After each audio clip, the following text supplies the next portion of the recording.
Kok tiba-tiba ditutup? Itu sama ke 17 Agustus ngomong Mau dudukan Bu. Kak, tolong dong Kak, itu anak-anaknya diteramahin. Iya. Iya senyum. Iya. Tuhan sabar. Iya. Iya. Wah. Ayo. Selamat siang Pak. Clear Mas juga. Clear Pak. Bro, jadi kalau kita doa tuh diamin gitu. Mudah-mudahan amin. Amin.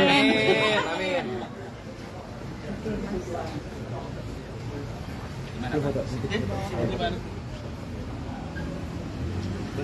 Iya. Senang kan Pak? Pada deh.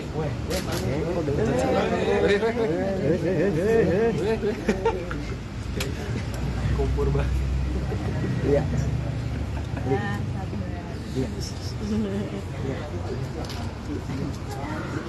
Jambu.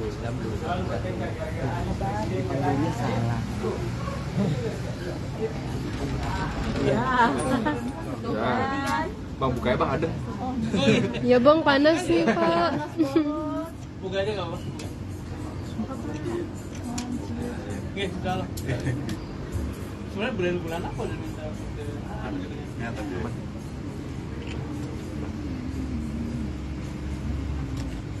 Biar teman-teman tidak banyak tanya nanti, saya Sekjen Desa Bersatu. Beliau Korwil Desa Bersatu Jawa Tengah, Korwil Bersatu. Pak Anies. Siap Anies. Siang Pak. Sehat, Pak. Ini dulu Pak Anies. Pertemuannya Pak. Duduknya kita punya Udah.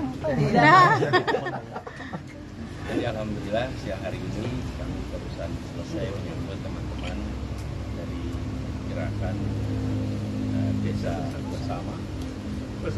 Desa Bersatu. Ulang dah. Boleh Pak. Alhamdulillah siang hari ini barusan menyambut teman-teman dari gerakan Desa Bersatu dan mendiskusikan agenda perubahan terkait dengan kawasan pedesaan. Seperti sebelum kami sampaikan bahwa kita ingin keadilan itu menjadi faktor utama di dalam penyusunan kebijakan, dan ketimpangan yang ada pada hari ini itu harus kita selesaikan.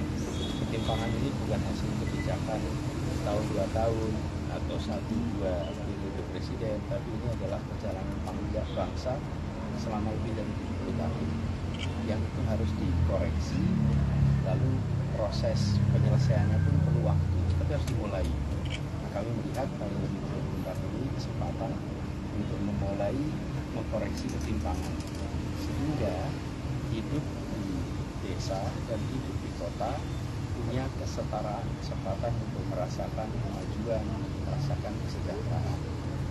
Ini bukan sesuatu yang sederhana, tetapi kami yakin bila ada kemauan, ada kerja keras, insya Allah ini bisa tercapai. Nah, kami menyambut baik teman-teman dari gerakan Desa Bersatu untuk menyongsong ini bersama-sama, mengikhtiarkan perubahan ini bersama-sama dari aspek substansi kebijakannya kita bahas. Yang kedua, dari ikhtiar untuk bisa menjalani proses pilpres dengan baik dan dapat dukungan yang luas. Jadi itu kira-kira yang dapat kami bahas, dan saya akan mengundang teman-teman dari gerakan Desa Bersatu untuk menyampaikan. Terima kasih Pak Sunan. Terima kasih kepada rekan-rekan media semua dan calon presiden kita Pak Anies Baswedan. Jadi pada intinya kami dari Desa Bersatu, ketua umum kami adalah Pak Asganas, saya sendiri adalah Sekjen,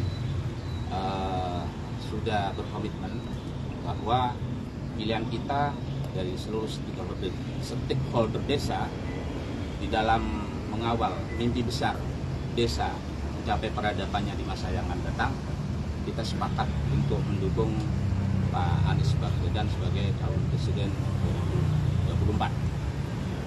dan semoga apa yang kita cita-citakan bersama itu bisa berhasil. Dan target kami dari Desa Bersatu itu adalah kita menang 57% di seluruh Indonesia. Terima kasih. Tadi aspirasi utamanya Bapak yang disampaikan ke Pak Anies terkait dengan desa. Bisa ketua umum kami mungkin bisa menyampaikan.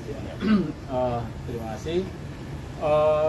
Sebenarnya kalau aspirasi kita kan udah lama disampaikan bahwa pertama adalah kita ingin ketimpangan desa kota itu bisa diperbaiki, Sabang sampai Merauke. Harus diingat ada 74.000 desa, 74.962 desa di seluruh Indonesia.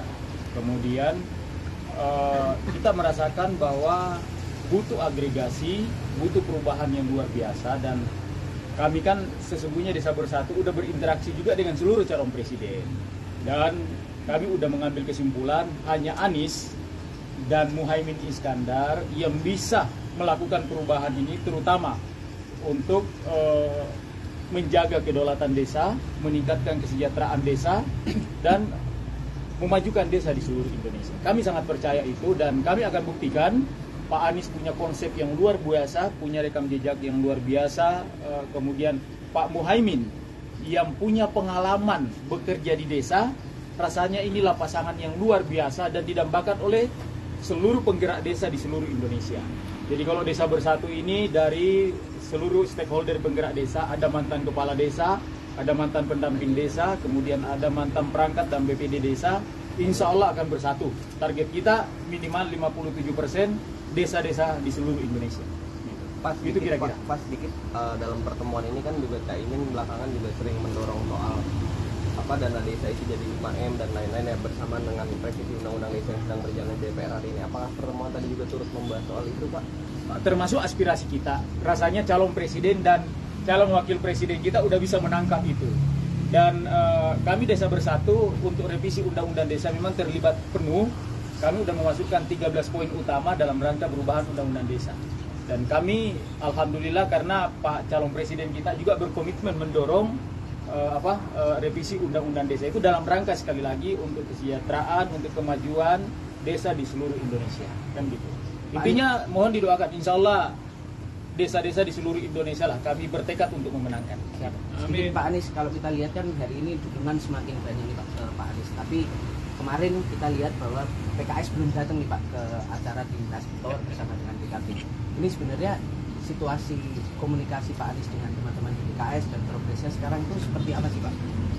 Ya, seperti juga pada saat bulan Oktober Partai Nasdem mendeklarasikan PKS secara material sepakat lalu menyampaikan konferensi pers, tetapi secara resmi itu harus mengikuti prosedur internal yang ada di organisasinya. Jadi ADART-nya mengharuskan ada sidang majelis syuro dan itu harus ditaati. Jadi ini adalah satu proses yang biasa. Insya Allah kita akan terus berjalan bersama-sama, dan perjalanan kami dengan PKS ini sudah panjang sejak di Jakarta. Pasca di Jakarta juga jalan sama-sama, agenda juga sama-sama. Jadi insya Allah kita akan terus bersama. Hanya soal waktu saja, sesudah prosedur itu dituntaskan maka jadi nyaman semua. Tapi kalau nggak mengikuti prosedur juga repot. Teman-teman juga akan bikin reportase kan harus mengikuti ketentuan supaya bisa dipertanggungjawabkan. Pak Anies kemarin Pak Caimin bilang bahwa fokus utama adalah sasarannya penanganan polusi udara. Apakah itu memang menjadi fokus utama juga yang dijanjikan oleh pasangan Pak Anies? Saya sudah Pak, ada kekhawatiran nggak jelang Pilpres nanti kan kasusnya Caimin di tahun 2012 kembali mencuat ya Pak? Nah, saya sangat yakin seperti yang disampaikan juga oleh Muslimin bahwa ini tidak ada masalah dan beliau datang ke KPK sebagai warga negara yang baik yang memenuhi panggilan setiap kali ada penegak hukum membutuhkan bantuan. Jadi saya yakin dan bismillah insyaallah semuanya lancar. Dan saya juga percaya KPK akan menjalankan tugas dengan profesional. Ada komunikasi nggak sih Pak sama Pak. Ada ininya nggak Pak? Terima kasih Pak. Ya, terima kasih ya. Sedikit Pak. Pak Sudirman Pak sedikit. Sudirman sedikit Pak. Pak, ini soal Tengah sini Pak, tengah Tengah, sedikit, Pak. Tengah tak? Boleh Pak, tengah Pak. Sebelah Kakak boleh dulu nggak? Pak Sudirman, ini kan kita tahu kemarin ada masuk koalisi perubahan berbeda ini sekarang dengan PKB dan kemudian Demokrat sudah angkat kaki. Nah, ini untuk nasib tim 8 dan formasi tim 8 sendiri akan seperti apa Pak ke depan? Bagi kata nasib tuh ya. Iya, tentu tim 8 itu kan wakil-wakil dari partai politik ya. Tentu akan mengalami perubahan komposisi.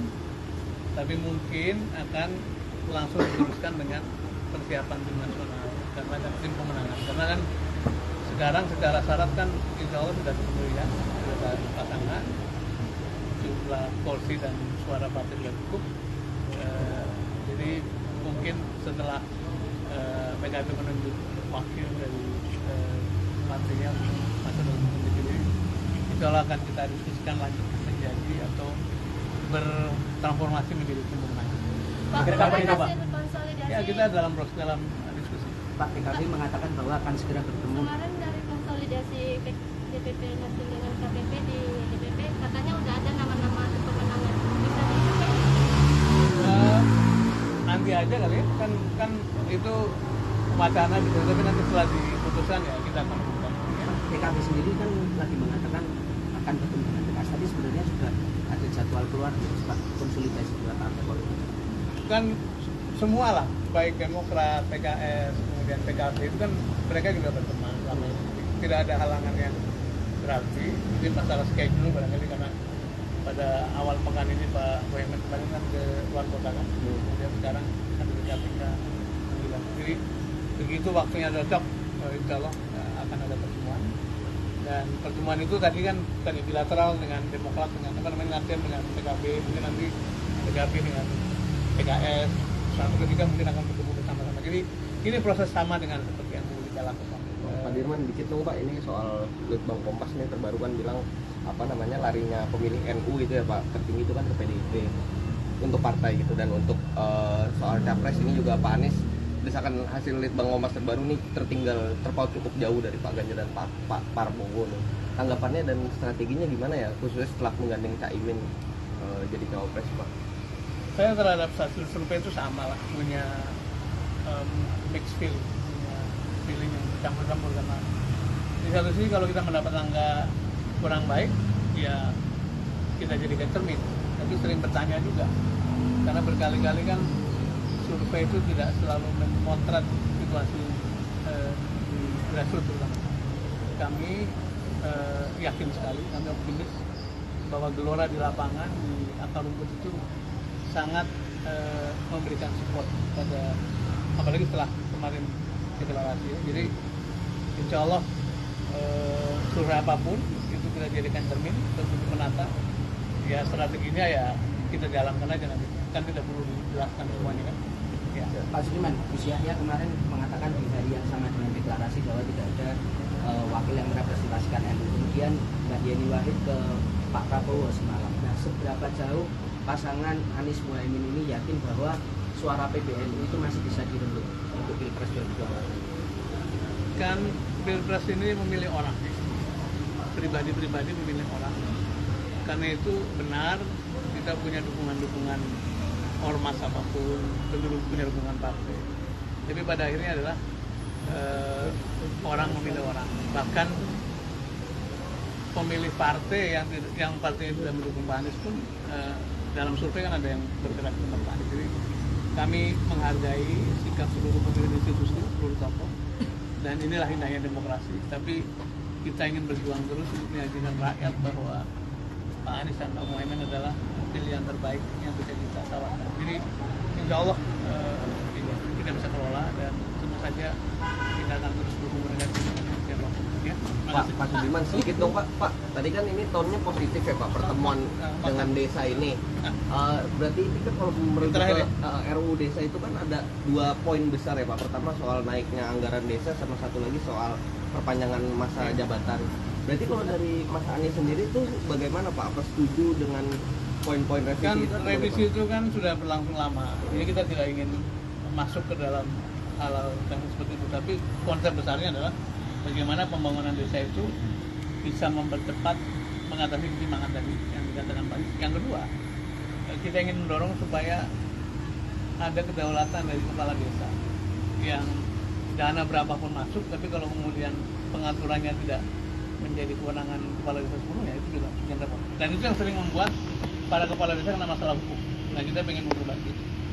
Mengenai jumlah berapa yang diberikan dan desa, saya kira semua akan berhitung kemampuan sel kita bagaimana. Kita ingin rasional, tetapi secara alamiah pasti meningkat, kan gitu kan? Karena budget kita, APBN kita juga terus meningkat. Jadi insya Allah itu akan jadi bahan kajian, dan saya senang karena para pemimpin gerakan Desa Bersatu ini orang-orang yang punya pendidikan cukup baik sehingga bisa membahas segala sesuatu dengan lebih jernih. Ya. Oke, makasih Pak.